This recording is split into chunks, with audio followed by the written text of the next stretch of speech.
E eu sei que o Paulo Adário também tem um tempo para sair, então já vou passar para ele poder se despedir de vocês.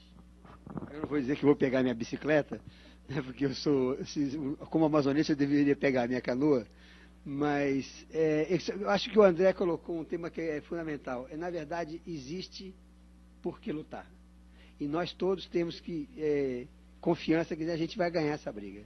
Porque essa é a briga pelo Brasil. Isso não é uma briga só por APP, áreas de 5 metros, ou de 15 metros, ou de 20 metros, ou se o Leituri é isso ou aquilo só. E essas discussões são fundamentais. Uma boa parte dessas discussões são muito difíceis para a população entender.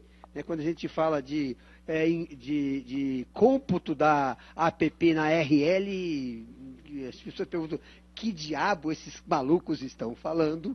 O que esses malucos aqui estão falando é o seguinte: existe um país que é maravilhoso, que é o Brasil, que tem um imenso potencial, que está demonstrando finalmente que não é mais o país do futuro, está exercendo o seu enorme potencial, e ele tem que ser o país de todos os brasileiros, e não de uma minoria de latifundiários e de produtores rurais que estão utilizando a grande maioria dos produtores rurais brasileiros, que geram emprego, renda e abastecem a mesa de todos nós, como fachada para justificar a manutenção de um modelo que é o modelo do latifúndio, do trabalho mal remunerado, da concentração de poder em poucas mãos.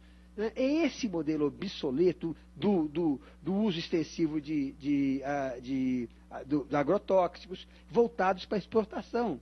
Entendeu? Esse modelo do português que vinha para cá e pegava um papagaiozinho, porque ensinava o papagaiozinho, papagaio legal quer voltar para Portugal, esse modelo não serve para o Brasil. O Brasil é nosso. E nós todos aqui, vocês que estão aí ouvindo a gente, estamos fazendo a diferença. E a gente vai ganhar essa briga. Basta que a gente se una, basta que a gente fale para os senhores e senhoras senadores, os senhores e senhoras deputados, que estão surdos à voz da imensa maioria da população, que já disse claramente que é a favor do desenvolvimento, é a favor de emprego, todo mundo quer melhorar de vida, né? Todo mundo quer ter um filho seu estudando nas melhores universidades, todo mundo quer segurança, mas a gente quer preservar, junto com isso, o patrimônio ambiental, que é o nosso grande patrimônio. E é possível, não existe contradição entre desenvolvimento e preservação. O que existe são argumentos falaciosos usados por quem quer concentrar o poder na sua mão, que são os produtores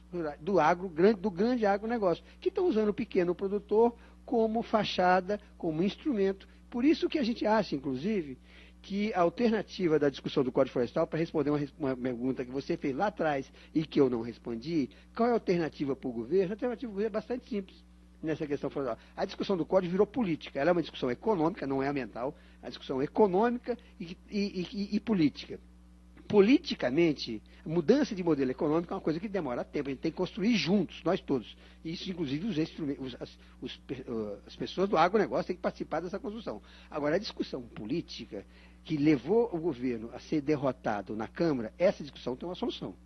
E a solução é o governo dar à agricultura de base familiar, ao pequeno produtor, todo o que seja necessário, e que são as legítimas reivindicações desse setor, todo o apoio necessário em crédito para recuperar a APP, uso de espécies que possam gerar alimentos até na própria APP, de espécies arbóreas, frutíferas, fazer concessões que precisam ser feitas ao pequeno produtor tudo. Ao agronegócio, o governo faz isso, resolve a discussão, dá tudo agora para o pequeno produtor, e vamos discutir as demandas da agricultura voltada para a exportação, que é muita demanda legítima dentro do pacote, vamos discutir isso, aí sim, à luz da ciência. Né? Então, divide a discussão em dois. Olha, resolvemos agora de emergência o que é emergente, que é resolver o problema da insegurança do pequeno produtor. O grande produtor, que está ligado ao mercado internacional, que tem muito mais flexibilidade e capacidade até de influência política, porque ele é quem mobiliza o debate no Senado, esse grande produtor senta com a ciência, com o parlamento, e vamos ter uma discussão mais qualificada, usando menos a falácia para convencer os eleitores. Deixa os eleitores decidirem. Olha, os eleitores que estão nos ouvindo apoiem uma proposta de de uma mudança do código que beneficie os pequenos produtores, que beneficie os pequenos produtores e a agricultura familiar, e separa a discussão, vamos ganhar um pouquinho mais de tempo. Eles a Kátia ontem estava dizendo que não queremos desmatar. Ótimo, então como é que a gente vai conseguir produzir em grande escala sem desmatar? Isso é uma grande discussão. Então, se eles não querem desmatar, a gente se junta, vamos discutir como é que a gente faz isso como é que eles podem conseguir fazer isso que eles dizem que querem fazer. Isso exige um certo tempo de discussão, a gente separa a discussão em dois lados. E eu vou pegar minha canoinha. Obrigado. Obrigado, Paulo, pela sua participação. Nós vamos continuar aqui. Nós vimos desse debate, temos visto em todos esses dias de vigília pelo Código Florestal, que nós estamos participando de um processo de discussão de uma lei que, na verdade, engloba uma série de questões. Engloba a questão do modelo de desenvolvimento do país, né? E isso fica claro em várias manifestações, não só em relação à expectativa do tipo de uso da terra, mas da visão que os diferentes setores têm daquilo que elas esperam que seja, né, o viés, o vetor de desenvolvimento do campo no Brasil. Envolve uma série de questões relativas às políticas de incentivo, de crédito, de comando e controle. E aí acho que tem uma questão que é muito importante e na qual reside boa parte das nossas esperanças, que é a necessidade de se enfrentar de forma bem aprofundada as dificuldades que se tem no Brasil para garantir que o uso sustentável da floresta seja, de fato, uma alternativa viável. E, nesse ponto, nós acreditamos muito na contribuição que o senador Jorge Viana vai dar, porque, como governador do Acre, ele buscou se aprofundar nas políticas de uso sustentável da floresta, com todas as limitações e dificuldades que esse processo tem, e acredito que dali virão grandes contribuições. Mas uma outra questão é a questão... são os reflexos mais políticos desse processo, né? A discussão do Código Florestal ela não é recente, ela tramita no Congresso Nacional propostas de mudança desde a edição de uma medida provisória em 1996, e em muitos momentos nós vimos uma falta de vontade real de se chegar a um texto que de fato resolva o problema. Porque, tendo em vista o nosso sistema político, a mim às vezes parece, Raul, que mesmo os representantes do setor rural no Congresso Nacional, eles usam a bandeira do Código Florestal como uma bandeira que os faz valorizar o seu mandato perante os seus eleitores. E a solução do problema pode tirar deles essa bandeira. E a quantidade de inconsistências e dificuldades que o próprio texto traz, ou seja, um texto que flexibiliza muito, mas que não parece de fato resolver o problema, às vezes me faz crer que há um certo corpo mole em enfrentar a questão e fazer com que você continue tendo problemas legislativos para resolver no Congresso Nacional. O que você acha disso, Raul? Olha, Adri, eu concordo inteiramente, né?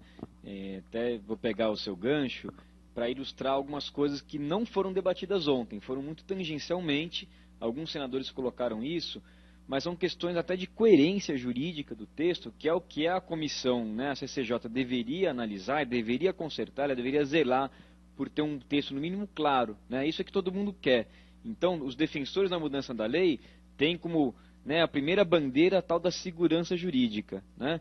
E a segurança jurídica talvez, principalmente, ter uma lei simples e clara. Olha, isso pode, isso não pode, isso é assim, isso é assado, né?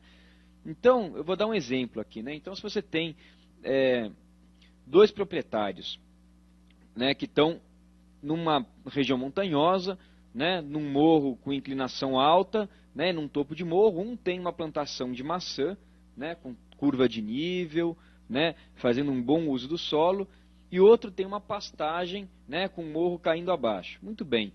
Pergunta pelo texto que foi aprovado ontem, ambos podem ficar, ambos têm que ser retirados e reflorestados, qual que é a solução? Bom, primeira questão é se isso foi antes ou depois de 2008, né? No caso, se a pastagem foi antes de 2008, ela vai poder ficar. E se a plantação de maçã foi feita depois de 2008, ela vai ter que ser revertida, mesmo sendo feito um bom uso do solo muito melhor do que o da pastagem.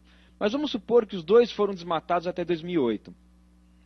Se você ler o artigo 10 da lei, o artigo 10 fala, olha, você só pode ter lenhosas perenes, né? O caso das maçãs, sim, são uma plantação de lenhosas perenes, são frutíferas, né? De caule, que seguram o solo, né? Que garantam a cobertura, né? Do solo e que garanta infiltração da água, evite deslizamento e tudo mais. Bom, então a maçã fica, pelo artigo 10. Pelo artigo 10, a pastagem tem que sair, porque lá, embora garanta a pastagem, mas diz que tem que ter uma pastagem que garanta necessariamente que o solo e a água vão ser preservados. Se você vai no artigo 8º, o artigo 8º fala que tudo que foi desmatado até 2008 vai ser regularizado, né? E que inclusive os estados vão poder definir outras atividades. Então, pelo artigo 8º, não só a maçã com a pastagem também pode ficar. Você tem uma dúvida aí. Vamos lá para outro caso. O sujeito está na beira de um rio, né? Ele desmatou esse rio antes de 2008, ilegalmente, né? Queria aqui lembrar que a última vez que as áreas de proteção na beira de rios foram modificadas foi em 1986, né? Portanto, mais de 20 anos antes do que a data que eles querem passar como a data para anistia, né? Mas muito bem, vamos supor que o rio foi desmatado em 1990. Tem plantação de cana até a beira do rio, dentro do rio. A pergunta é, se esse sujeito, segundo a nova lei, for se regularizar, o que ele tem que fazer? Ele tem que fazer alguma coisa ou do jeito que está, fica? Se você for no artigo 35, você vai ter um começo de uma solução, porque se o rio for até 10 metros de largura, o artigo 35 fala que tem que reflorestar 15 metros, né? Então, dos 30 que são hoje, vai ter que reflorestar 15 e os outros 15 vai poder continuar com cana. Porém, se você for lá no artigo 8º ou no artigo 33, ele vai entender que o que está lá fica, porque como estava em 2008, plantado até a beira do rio, é obrigação dos programas de regularização regularizar do jeito que está, sem mexer nada. Inclusive, os estados vão poder definir outras atividades que vão ser feitas ali, né? Então, outras atividades pressupõem, inclusive, outros tipos de padrão, se é 5, se é 10, se é... Agora, pior, e se o rio não tiver 10 metros, tiver 15 metros, 20 metros? Não tem nenhuma regra na lei. Lá fala que até 10 metros, né? Se você entender que vale mais esse artigo do que o outro, tem que recuperar 15. Mas se tiver mais de 10 metros esse rio, não tem nada definido. Então, é uma confusão de tal forma que me parece que é proposital isso. Ou seja, essa lei, se vira lei, eu acredito que nem para o produtor rural, para a grande, imensa maioria dos produtores rurais, ela tem sentido. Porque ele não vai saber o que fazer. Porque a grande parte dos produtores, eles não querem nem desmatar, nem reflorestar, eles querem estar legalizados, né? Fala, eu quero estar bem, de acordo com a lei, com a sociedade, quero produzir, quero viver bem. É isso que todo mundo quer, né? Então ele quer uma lei simples, clara, objetiva, que fala, olha, é 10, é 15, é 30, é assim ou é assado. E essa lei não faz isso. E isso tudo, isso eu dei 2 exemplos, mas tem muitos outros de quem vai ler o texto, vai se defrontar com eles, deveria ter sido resolvido ontem.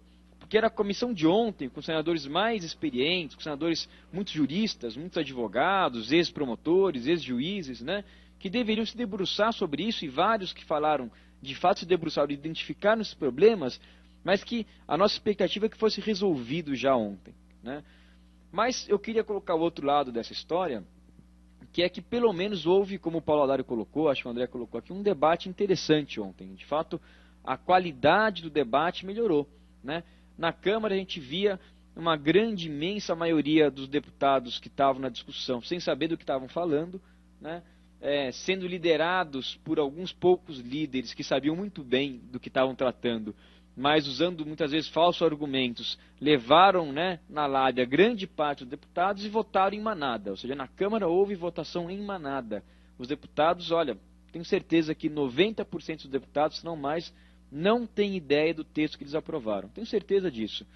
No Senado a coisa está sendo diferente. Os senadores mais experientes, né, começaram a ler o texto e começaram a identificar esse problema. Falaram, bom, mas e aí?